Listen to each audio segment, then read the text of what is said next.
मुल्ला नसरुद्दीन ने मुझे कहा है कि मैं भी कभी सुखी था, लेकिन ये मुझे पता ही तब चला जब मैंने विवाह कर लिया, और तब फिर बहुत देर हो चुकी थी।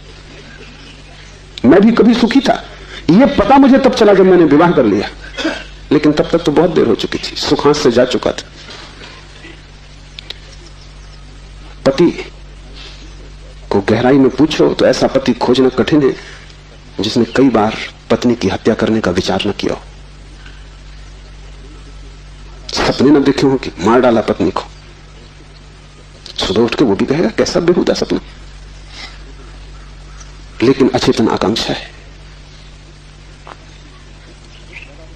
जिससे झंझट पैदा होती है उसे मिटा देने का मन सीधा तर्क है, लेकिन झंझट दूसरे से कभी पैदा होती ही नहीं।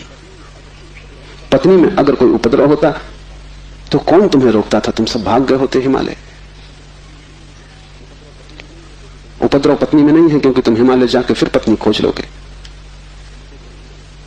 उपद्रव तुम्हारे भीतर है। तुम अकेले नहीं रह सकते, तुम्हें कोई दूसरा चाहिए। अकेले में तुम डरते हो, कोई दूसरा, तब तुम निश्चिंत मालूम पड़ते हो। क्यों? दूसरे की मौजूदगी से आश्वासन मिलता है। दुख में सुख में कोई साथी है, जीवन में मृत्यु में कोई साथी है।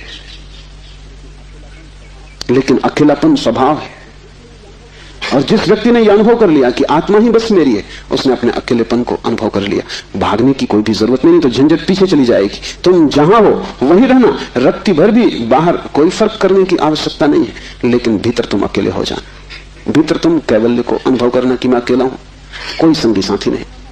और ये तुम दोहराना मत, क्योंकि दोहराने की कोई जरूरत नहीं कि रोज सुबह बैठ के तुम दोहराओ कि मैं अकेला हूं, कोई संगी साथी नहीं। इससे कुछ भी ना होगा। ये दोहराना तो सिर्फ यही बताएगा कि तुम्हें अभी ख्याल नहीं हुआ।